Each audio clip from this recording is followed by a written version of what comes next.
Here you go, buddy. What's up, man? You got a question about hypergamy and something to do Yes. with an X and the rules? I'm 33. I've been in relationships with my chick about 9 years. Mm-hmm. Since I was like 22, 23, you can figure out. We split up. Mm-hmm.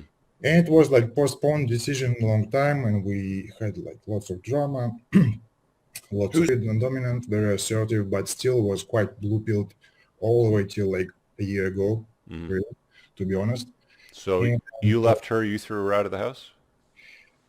Or she left you? she had like lots of daddy issues, and she was trying to run away every time we were fighting since like first year of relationship. I Mm-hmm. was always holding. I wanted to make it right, and the longer we were investing together into relationships, the more I was like invested into. Okay, we spend so much. I make it right. Because here in the private chat, you say Yes. um, her behavior contradicted the rules of hypergamy, basically, if I can phrase it Yeah. that way. So I had this woman who was like clearly daddy issues, and like she always wanted protection and wanted to be like small girl.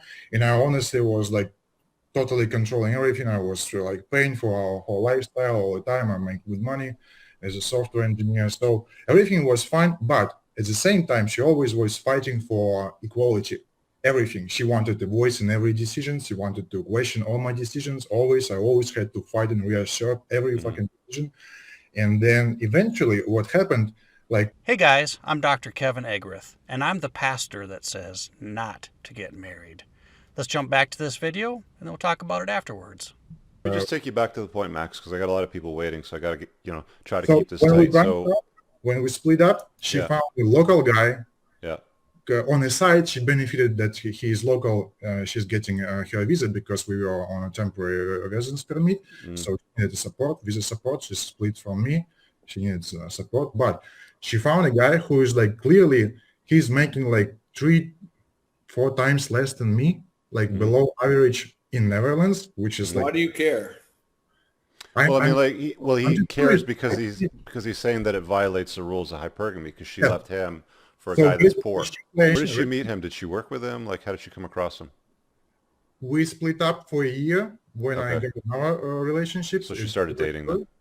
And she started dating, yeah, and a year later she just completely split. Okay, so he makes less money than you, but what does he look like? I'm exercising, I'm fine, I'm a supermodel, but I'm fine, I'm strong, I'm like dominant in everything, Mhm. traditional. I want to see a family, I want children and everything. But he's weaker than me, he's softer with me, his personality, but he's very convenient and agreeable. He makes Okay. like 30,000-40,000 a year, maybe. So, got it. So I mean, Very like, nice. here's the thing that you got to understand about hypergamy is it's a multifaceted puzzle of a whole bunch of different pieces. But there's other components that could be involved in this. You guys came from Russia. Yeah. Russia's a different country from the West. Maybe she came here and said to herself, you know what? I don't want to deal with Russia. I don't want to deal with the guy that reminds me of Russia or any of the Russian culture. I want to live in the West. I want to be free. I want to be a feminist. I want to whatever, There's any number of things that could be going on. Which is Like, convenient to control because he like approve everything. Yes, baby. right. When he's mad, he's just silent, doesn't do anything, like Well, support here's all your whims. here's what's going to end up happening most likely is you're going to hear from her in the future. Situations like that generally don't last that very long. She thinks that the grass is greener and that she's going to do better. She's probably going to get fed up quite quickly because having a precipitous drop in household income and financial resources is not good for women. They do not like that for a long period of time, especially if the dude's not a Chad. But always we are fighting for her to be part of it. She wanted to control the money, she wanted to make money, and now Yeah, here's my closing pro tip for you is do not deal with this chick if she comes back. Hey guys, this is Dr. Kevin Egrith here, and I hope you liked that short clip from Rich Cooper as he's talking with one of his clients about hypergamy. So hypergamy, if you don't know what that phrase means, I'm not talking about dictionary definition. There's like an actual definition of that's pretty elaborate, so you can take a look at some more of Rich's material to see what hypergamy means. But it's basically the innate attractive things that are qualities that people have that others just find subconsciously attractive. So in a lot of Rich's material, he explains how a relationship either works or doesn't work, and usually discusses it in context of hypergamy, and that's kind of the answer for almost everything relationship oriented. And I don't disagree with hypergamy. It's a very real thing, and it's a very important thing to be aware of in relationships. But I think there's part 2 to hypergamy, and I just wanted to add a little flavor to that. So let's take a look at this particular video here, for example, and let's talk about that a little bit. So here's a guy. He's been in a 9-year relationship. 9 years. So this isn't spinning plates. This isn't short term. This is pretty long. They had about a 1-year breakup and in that relationship. And he described several times that there's a lot of fighting. There's a lot of arguing. There's a lot of contention in that relationship. And he self-describes that he broke off this relationship. Yet, I think it's very mutual, and it might not be that he broke it off. I'm not sure about that entirely. But in any case, it seems to him like there's a contradiction of hypergamy, because he is bigger than the other guy that his girlfriend has now hooked up with. He makes a lot more money than the other guy that his girlfriend hooked up with. He's more of a leader, more confident. And this other guy he describes as making a lot less money, but he's a very agreeable type of guy. And he's a very convenient type of guy. So this seems like there's a huge difference in the hypergamous attraction between himself and this other guy. And I would agree, there certainly does seem to be a hypergamous difference. You see, here's the way that I view it. Hypergamy gets you the phone number in the first place, men. Hypergamy, the hypergamous attractions, get you on the first date. They get you on the second date, maybe a third date. And then there are other relationship dynamics that hypergamy is still important later on in the relationship, but there's other relationship dynamics that come into play. You see, she doesn't know how you treat people, or she doesn't know very much, hardly anything about you on the first few dates. So all she has to go by are those initial biological cues that you're going to be a successful guy, that you're confident, that you're going to do well, that your genes are good, that your testosterone levels are high. These different cues that are what women are looking for subconsciously. As you get deeper into the relationship, and we might only be talking about maybe even just a few weeks into a relationship, depending on how much time you spend together. There are other relationship dynamics that elevate to a higher level than those hypergamous triggers are. So, for example, he said that they're fighting all the time. Well, that's a huge red flag for me. And here's a phrase that explains kind of the second stage of relationship. So you have the initial hypergamous attractions to begin with. And then after that, you have kind of the next stage.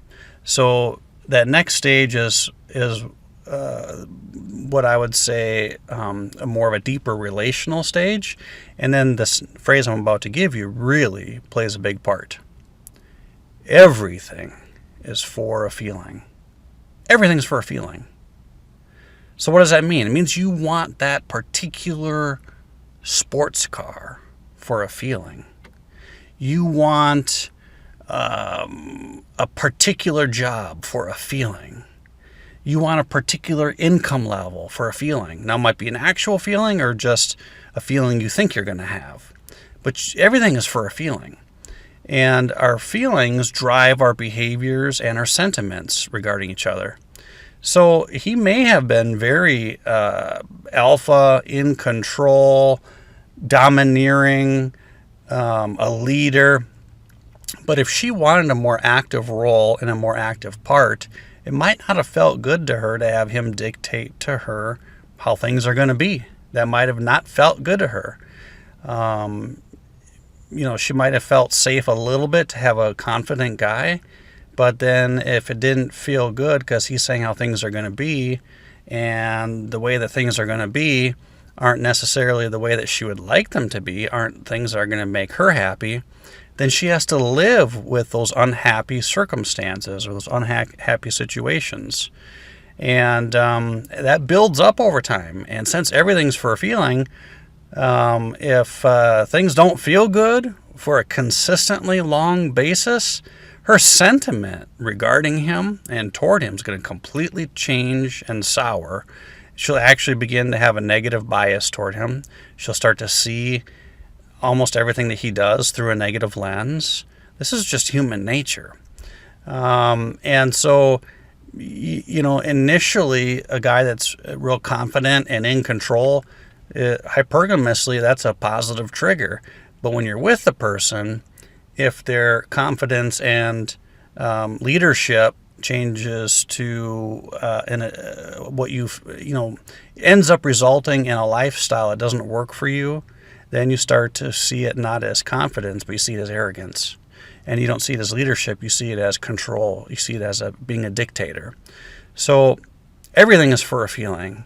And I think that the best advice that this guy could have is going forward, just to keep in mind, hypergamy just gets you on the first few dates.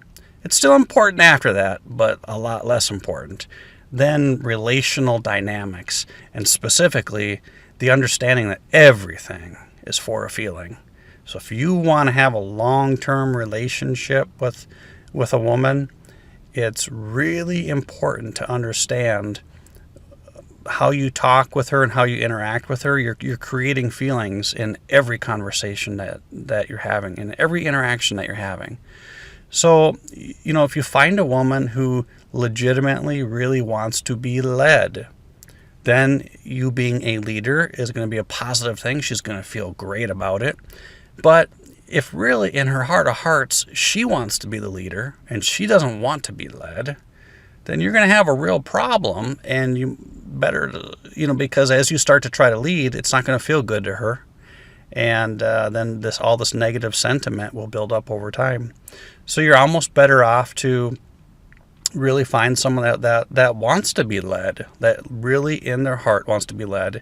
And then it's really important to understand as you're leading them that their feelings on certain situations, maybe like where you're going to live, or things that are pretty permanent that they're going to have to deal with every day, like what kind of what color of carpet you have.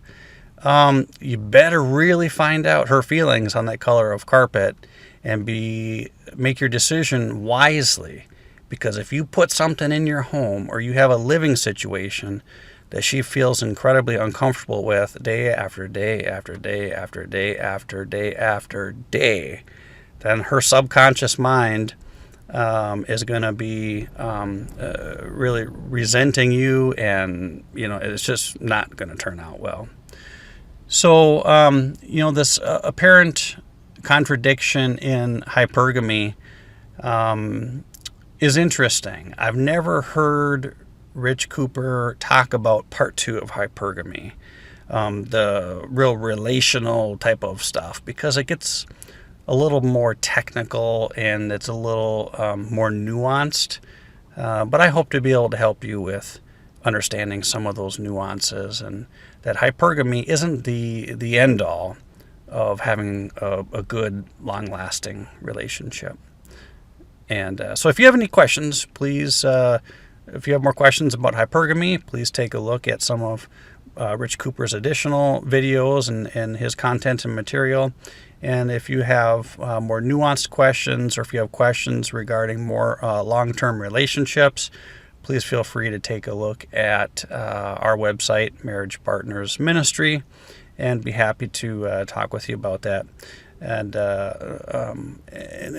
just hit this from a perspective of what works. So, the marriage partner's ministry, the ministry part of it, don't let that turn you off. If you're not a Christian or a religious person, that's okay. I'm not going to beat you over the head with religious material.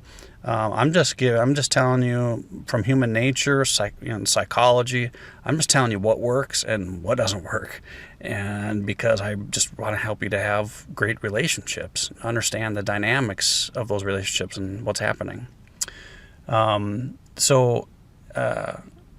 That's about all I've got for you today, and feel free to send me an email if you have any relationship questions, and I could even possibly address them on air if you'd like me to. All right, well, this is Dr. Kevin Agareth signing out. Have a great day.